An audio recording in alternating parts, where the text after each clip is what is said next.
Poor Mick, the bloody bastards had shot my major down in flames.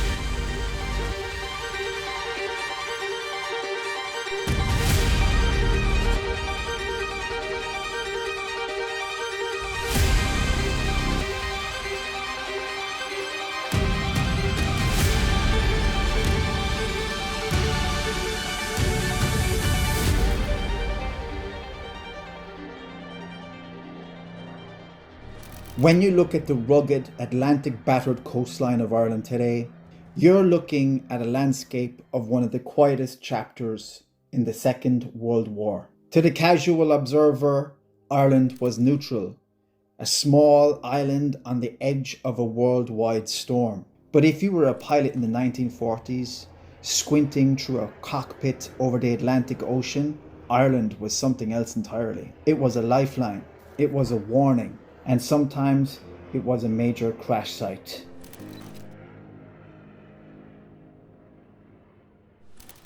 Officially, Ireland remained neutral under Éamon de Valera, who was the head of the Irish government at the time. You see, Ireland was a young, newly formed state, independent and financially struggling, and it did not want to be dragged into another imperial war. But neutrality did not mean detachment. Tens of thousands of Irish men crossed the Irish Sea and enlisted in the British Armed Forces. Some for work, some for adventure, some to fight Nazi Germany, and some for aviation, because it called to them. But Irish mastery in the air did not start in 1940. So let's go back a little bit to a time of the First World War.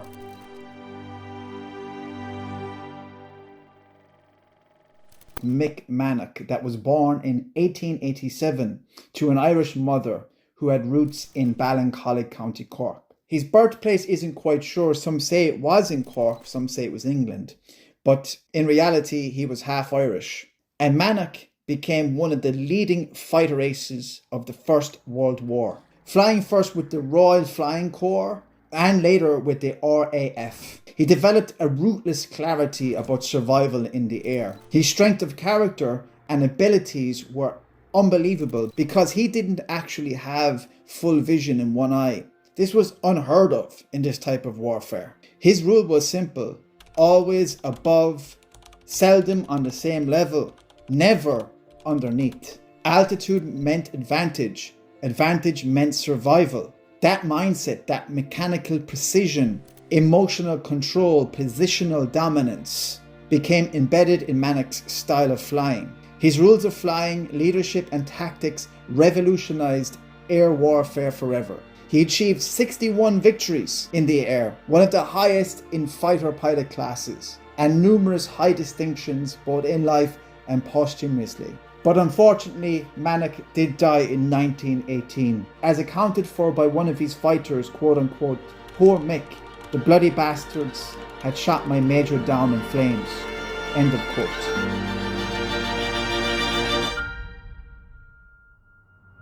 But 2 decades later, another Irishman would carry that discipline into a different war. Brendan Paddy Finucane was born in Rathmines in Dublin in 1920 to a father who had fought in the 1916 rebellion. His early life in Dublin was very complicated because it was during the War of Independence and soon after the Civil War kicked off. After his family struggled a lot in Ireland, they ended up moving to England, because many families have done this throughout the last century and a half because of the colonialism of England on Ireland. This was very commonplace. Even myself, I have a lot of cousins that live in England and are from England, but were obviously descendants of Irish immigrants. Brendan Paddy Finucane's life straddled 2 identities like a lot of Irish people living in England. But one thing that Brendan was not confused about was his keenness to fly, which was expressed in his early teens.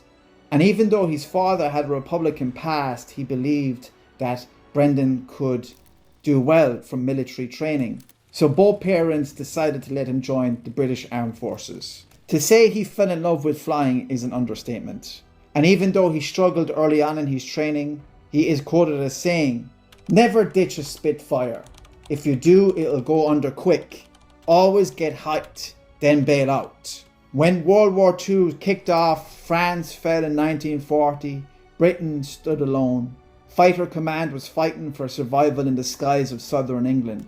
Finucane joined No. 55 Squadron and flew the Supermarine Spitfire during the Battle of Britain and the offensive operations that followed.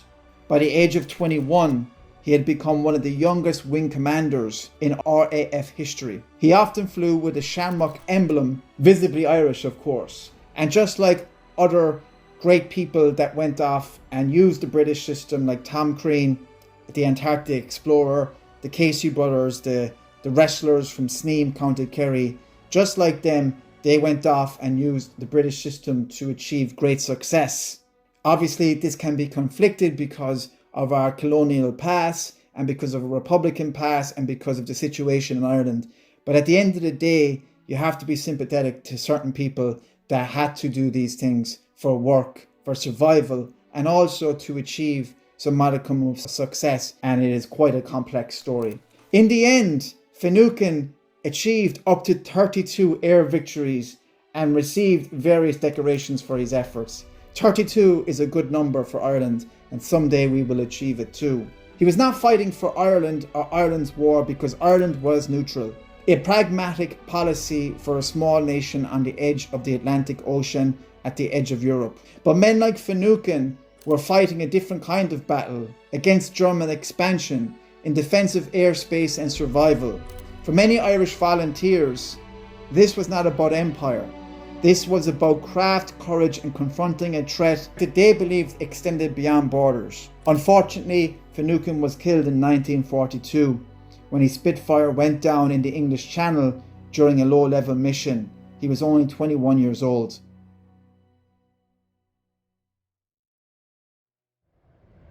I'm standing here now at Kerry Airport in Farran 4, under skies that once formed part of the high-stakes corridor.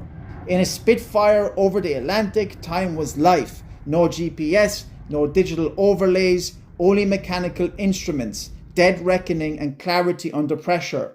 Cockpits were built for instant legibility, high contrast, no distraction, no ambiguity.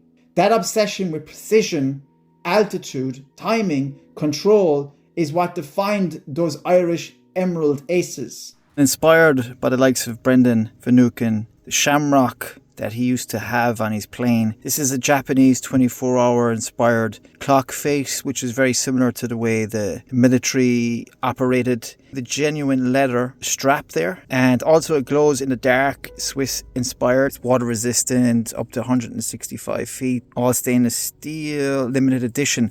I believe there's only going to be 350 of these. I was the very first person to get this, so I'm absolutely grateful for that.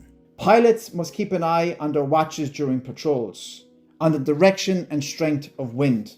It doesn't launch until March 13th, but wearing it here in Farran 4, under the skies that once demanded absolute discipline, it feels like less an accessory and more like a small and mechanical echo to that history.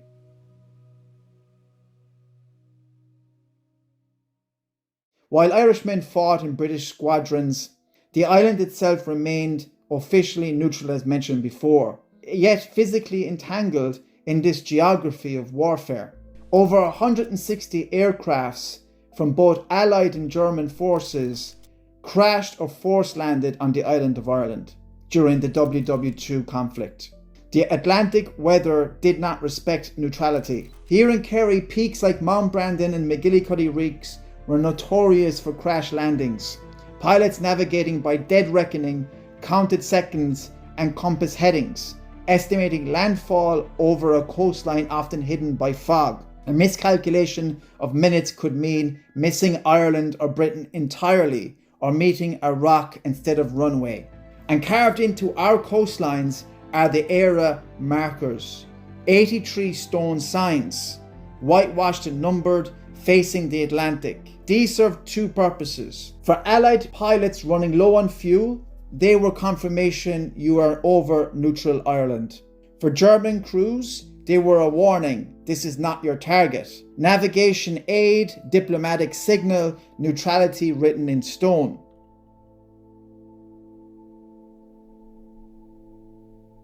Because when the war ended, the skies did not fall silent, it transformed. The Second World War proved something fundamental. The Atlantic was no longer a barrier, it was a corridor. And just up the road, up in Shannon Airport, an international Irish airport, Ireland quietly shaped worldwide aviation. A civil servant named Brendan O'Regan recognised that transatlantic aircraft were forced to refuel on Ireland's west coast. Instead of seeing remoteness, he saw leverage. In 1947, Shannon established the world's first duty-free airport shop. A wartime refueling stop became a commercial innovation. Ireland moved from being a precarious waypoint in worldwide conflict to designing part of the framework of worldwide air travel. What had once been a sky of survival became a sky of exchange. From Mannock's altitude rules to Finucane's Shamrock Spitfire to Éire carved into the Atlantic coastline and to Shannon redefining international travel, Ireland did not stand on the edge of aviation history, in war, in neutrality, and in peace.